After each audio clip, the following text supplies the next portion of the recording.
Olá, queridos alunos do nono ano do Colégio Santa Rita. Aqui quem fala é o professor Valdir. E na aula de hoje nós vamos fazer uma revisão sobre todos os conteúdos trabalhados, nas aulas anteriores. Desde o tema 2, as origens do rock na música brasileira, enfocando sobre a música de protesto nos anos 60 e também falar sobre o rock nos anos 80, como também o tema novas experiências, a produção de sons, desde o fonógrafo, gramofone, passando aí para o disco de vinil, a fita cassete, o CD e todas as formas modernas utilizadas para a produção de sons, nos dias atuais. Então, esta aula de revisão é para ajudar vocês a resolverem as atividades avaliativas que a gente vai passar referentes à segunda nota. Para responder à atividade 1, o aluno vai estudar sobre as origens do rock na música brasileira. A atividade 2 será sobre o tema novas experiências. Então, as atividades têm questões de marcável, F, questões subjetivas, objetivas, tem todo um roteiro que vocês com certeza terão êxito com base nas aulas. Além dessa aula de revisão e do livro didático, vocês vão também poder consultar e assistirem a aula 1, 2, 3 e 4, que estão disponibilizadas no YouTube, sobre todos os conteúdos trabalhados. Então, são esses materiais utilizados. Logo no cabeçalho das atividades também tem aí explicando onde vocês podem obter as respostas e com certeza vão ter sucesso. Então vamos para a aula. Então, começa da página 116, e vai até a página 147, lembrando que essas páginas englobam os dois temas. Então vamos, aula de revisão. Professor, e essas questões do exercício, você já tem essas questões. Essas questões já foram respondidas naqueles exercícios anteriores. É porque, como é uma aula de revisão, eu decidi utilizar como plano de fundo para o nosso debate as respostas das aulas anteriores, os exercícios das aulas anteriores. Então não precisa anotar nada, porque vocês já possuem essas questões. Então vamos lá. Qual artista é considerada a rainha do rock no Brasil? Você já sabe que é a Rita Lee, fez parte do grupo Os Mutantes e ela é considerada a rainha do rock no Brasil, foi uma das primeiras artistas brasileiras no gênero rock. Tem músicas muito famosas como Ovelha Negra da Família, Doce Vampiro, entre outros, E aí, vocês podem ler lá no livro didático sobre o trabalho dela e sobre o musical Rita Lee Mora ao Lado, desenvolvido em 2014. Então, Rita Lee. Segundo, como os festivais da canção eram utilizados pelos artistas na época do regime militar? Eu coloquei essa questão mais para a gente saber que na década de 60 existiam artistas que utilizavam a música para criticar o governo militar, criticar o regime militar da época. Você sabe que na época o Brasil vivia um regime militar, as eleições tinham sido suspensas e ocorreu toda uma censura nas artes, uma censura na imprensa. E muitos artistas decidiram utilizar suas canções para criticar, questionar o regime e lutar por uma sociedade mais democrática. Então é nesse contexto que a gente vai ver o surgimento dos festivais da canção, principalmente da TV Record, tinha da TV Excelsior, mas o mais famoso foi o da TV Record.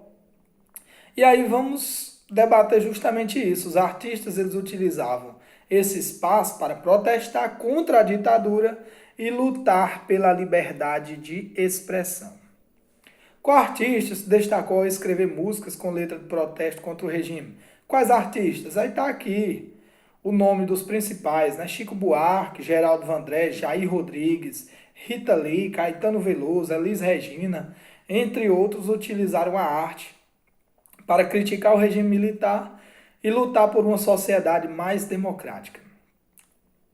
Na quarta, eu perguntei qual canção de Geraldo Vandré, está até a imagem do Geraldo Vandré aí no slide, apresentada no festival de 68, Qual canção tornou-se o hino de resistência à ditadura? Tá aí a música. Para não dizer que não falei das flores de Geraldo Vandré, que eu já mencionei na aula anterior, no refrão tem um trecho que diz assim, né? Vem, vamos embora, que esperar não é saber, que sabe faz a hora, não espera acontecer, convocando os jovens para lutarem pela liberdade de expressão no Brasil. Cite canções de Chico Buarque que protestavam contra a ditadura. Aí lá no próprio livro didático você vai ver o destaque para a canção Cálice, a canção Apesar de Você, Roda Viva, né? Então citei aqui três questões para você ver o papel de Chico Buarque como um dos líderes pela luta pelos direitos sociais no Brasil.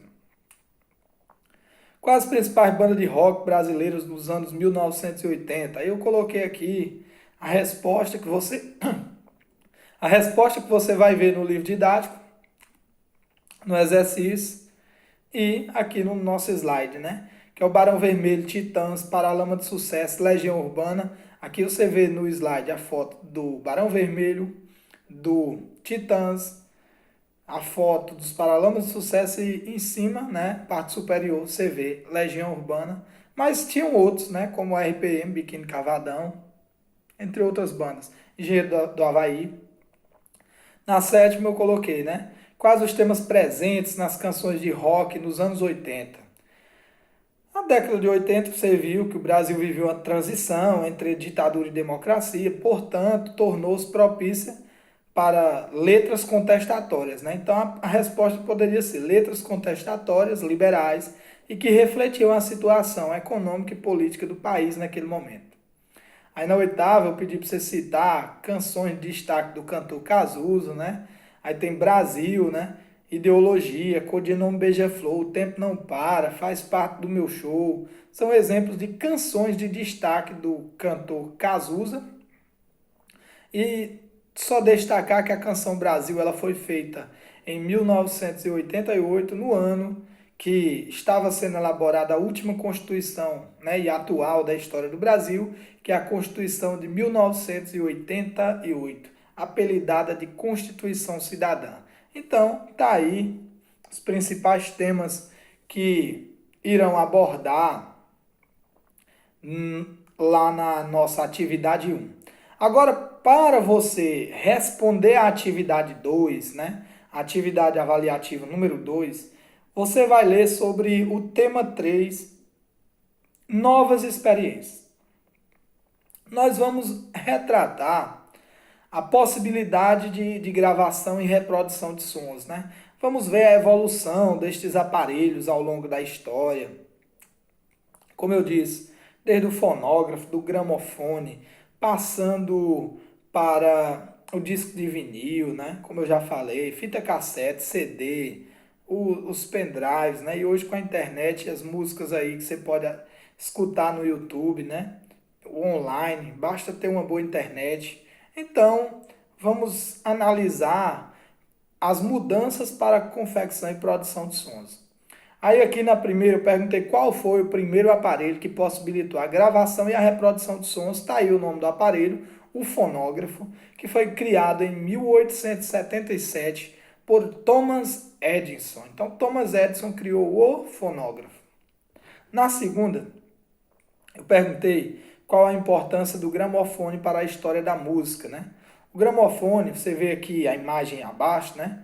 Você vê que o gramofone ele foi criado em 1888 por Emil Berliner, né? E ele representou uma grande inovação para a música, pois permitia a gravação de várias cópias de um disco com base em uma matriz, abrindo caminho para a música gravada da maneira como a conhecemos hoje. Então a gente vai ver que o gramofone, né, foi uma verdadeira revolução.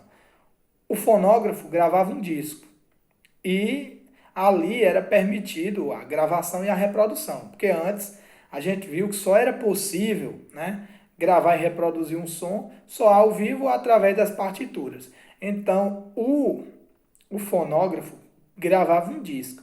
O gramofone ele possibilitou a gravação de múltiplas cópias daquele disco, né? Então você vê que o gramofone deu um salto gigantesco para o desenvolvimento da história da música e ele foi criado por Emil Berliner em 1888. Aqui na terceira, que eu coloquei lá no nosso exercício, como eu disse, não precisa copiar nenhuma questão dessa, pois vocês já têm copiadas. Aqui eu estou fazendo apenas uma revisão, para tentar facilitar a resolução das questões, né? Aí eu pedi para você fazer uma lista da evolução dos aparelhos que possibilitaram a gravação e a reprodução de sons. Tá aí, né? Você vê o fonógrafo, o gramofone, o disco de vinil. Aí eu coloquei a imagem de um disco de vinil na parte superior do slide. A fita cassete, também chamada de fita magnética. CD, né? Compact disc. Agora o MP3, pendrive e a própria internet, né? Com a música online. Então você vê aí as imagens e cada um destes aparelhos. Lembrando que o disco de vinil foi desenvolvido na década de 1940, né? Foi o auge dele. Você vê a fita cassete nos anos 60, os CDs na década de 80, o CD inaugurou a era digital. E aí a gente já abordou diversas temáticas, né? Você vê que um disco, em cada lado, ele comportava em torno de 60 minutos, né? 30 minutos cada lado, enquanto uma fita cassete era 60 minutos, né? E podia voltar, rebobinar, você escolher a música que queria. O CD, né? O CD já deu uma extensão maior, 80 minutos, né? Para poder gravar. E hoje a possibilidade de gravação de sons é gigantesca. Quarto, os meios de comunicação de massa podem influenciar as pessoas e moldar gostos e opiniões. A gente viu, eu coloquei essa resposta aí, é uma questão pessoal, mas é só para a gente refletir que sim, né?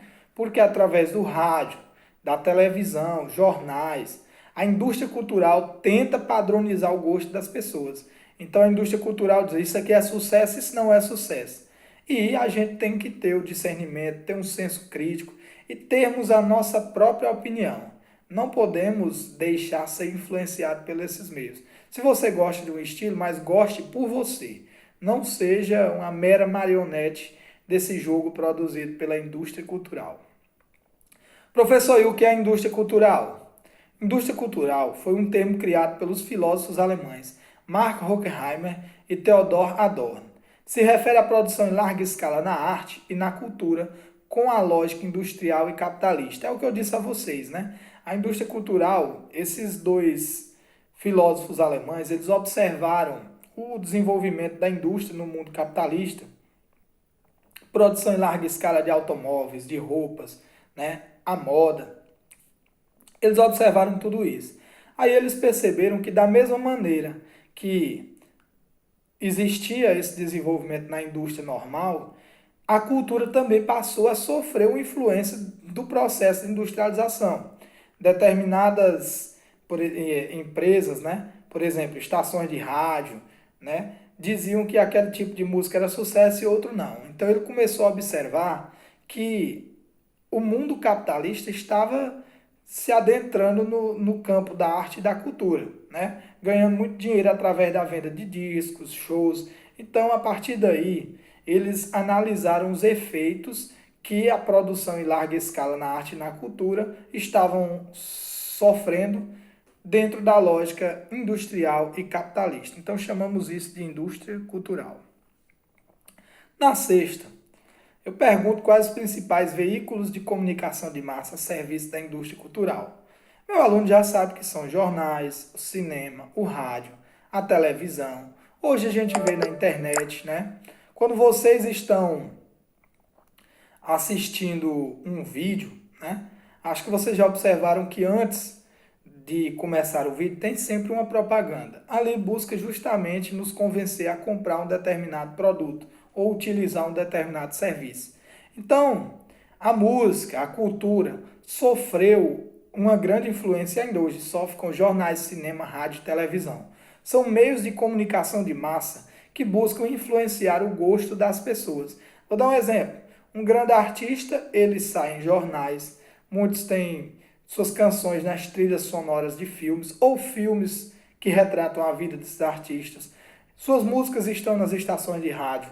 eles estão nos programas de auditório de domingo. Então, tudo isso é uma forma que a indústria cultural busca, né? Utilizando esses veículos de comunicação para garantirem o êxito capitalista e comercial de determinadas obras. Na sétima, eu pergunto o que é cultura de massa. É um termo utilizado para designar produção destinada ao grande público. Então, a produção destinada ao povão, ao grosso da população, a massa social, é chamada de cultura de massa, produção destinada ao grande público. Defina a música concreta.